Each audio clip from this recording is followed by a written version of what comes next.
السلام علیکم قدرمن مستمعین. زه بیا هم شهزاد هرکلی کوم. شهزاد یو یوټیوب چینل ته او زما پاڼې ته زما سره بغل ته ولاړ د افغانستان د کرکټ نه یوازې داخلي کرکټ بلکې د نړیوال سټیج لوبېدونکی لوبغاړي ښاغلي احمد ناصر سره څوک چې د افغانستان د کرکټ د 19 کلونو ملي لوبغاړو سره لوبېدلی دي او خپل پیس سره کړی دی. د کرکټ اړوند او ملي لوبه چې نن د کندهار او هلمند په منځ سره زوم په دې اړه به څه خبرې کوو. ښاغلي ناصر صاحب د بیا شناسۍ سلامونه تاسو او تاسو لیدونکو ته ډېره زیاته مننه. نن د کندهار او هلمند ترمنځ یو لوبه ترسره شوه چې تاسو پکښې شی لوبې ترسره کړلې. څو منې شپږ دېرش که څو منې ترسره کړې؟ تقریبا 12 شپږ. د کرکټ د وکټ په اړه راته ووایه. دغه وکټ د ډېرو سختو وکټ سره مخامخ شوی داخل د افغانستان او بهر لوبې کې. دغه څه ډول وکټ دی د کندهار وکټ؟ عموما وکټ کوم ځای کې چې هوا یخه وي اول 15 هاوره په وکټ کې نمي نو بال سي بیرته نه راځي نو هماغه و چې ګرځي او بل خوا بال سوینګېږي بریک کېږي نو هماغه و چې موږ تاسو وګټئ بیټینګ وکړئ یا کوم پلان چې موږ په هغه کې ناکام شو. او ته دغه راته وایې چې کومه داسې سخت وکټ وه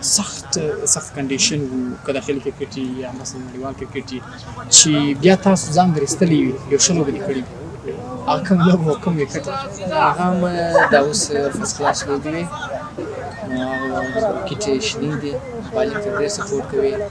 نو ما هم داسې زموږ وکټ ژر ولاړې نو زه وکټ پاتې شوم نو د ټیم ډېر ښه. داخلي کرکټ چې د ډېره وکړي نړیوال سټیج 19 کلن ورسېدلې ورځ په ورځ هغه کوم مهارتونه چې لا نوي زده کړې یا په دا وروستیو څو میاشتو یا څو ورځو یا څو ساعتونو کې تا زده کړي دي کوم مهارتونه دي؟ د پاس بالینګ په وړاندې باندې خپل مهارتونه قوي کول، د سپین بالینګ په وړاندې خپل مهارتونه قوي کول، ځانګړي حوصله پیدا کول، ځانګړي نوي مهارتونه څه دي ستا زده کړي دي په وروستیو کې مخکې ورسره په مشکل کې وې؟ هغه دا اوس فرست کلاس میچونه وه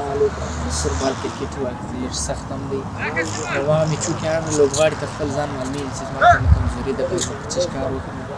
نو هماغه لوبو ته چې موږ لوبې وې لوبغاړي اشمشهدي وو چې زما میټینګ یې ولې بیا اکیډمي کې هلته نیټ ته وایي چې ته پر دا شي کار وکړې دا وکړې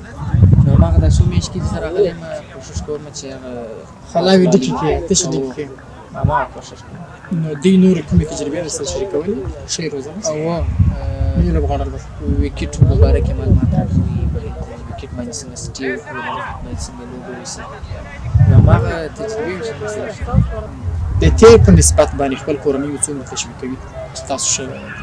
ډېر ښه ټکي ته مو سره وکړم رښتیا اول سر کې خو دونه سپورټ نه وي نو کله چې تا ورته وویل کله چې تا تلویزیون په پرده وویني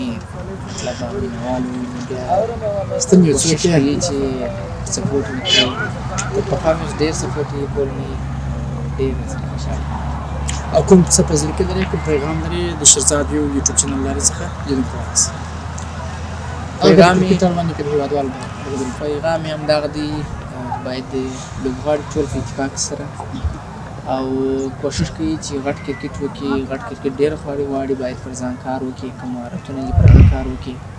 نو په لږ خواري سره سړی غټ سټیج ته نه شي رسېدلی نو دوی ته پیغام همدا دی غواړي چې غټ کرکټ وکړي باید پر ځان ډېر یو شی مخکې تر دې چې خبرونه بشپړ کړو ستاسو د ټیم څخه علامه محمد غزنفر ډېر ژر ډېر چټک ولاړ دي حتی تر اپریل ورسېدل او په ځانګړي د کندهار څخه بشیر احمد چې ستاسو سره یو ځل لوبېدلی دي تر ټیسټ کرکټه ورسېدي څه ډول احساس درکوي چې تاسو هم مخته رښتیا ما څومره ډاډ ده په ټیم کې وه که بشیر و که علامه محمد غزنفر و نو دا کرکټ داسې دی چاته ژر مخکې چانس رسي چې چاته مطلب هغه کندهاري اصطلاح قرار نو موږ کوشش کوو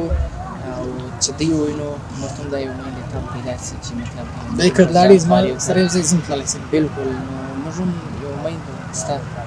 خپله خواري کوو او د دې څنګه یو بله پوښتنه چې لا یادوم چې تاسو عملي تمرین کوئ دلته د کوچینګ سره پاتېږئ کوچینګ ترلاسه کوئ البته خپل زده کړه ترلاسه کوئ انټرنیټ ځینې نورې برخې نړیوال کوچینګ ویډیوګانې ځینې نورې زده کړې په دغه برخه کې کوئ؟ زه خو خپله یوټیوب کې ویډیو ګورم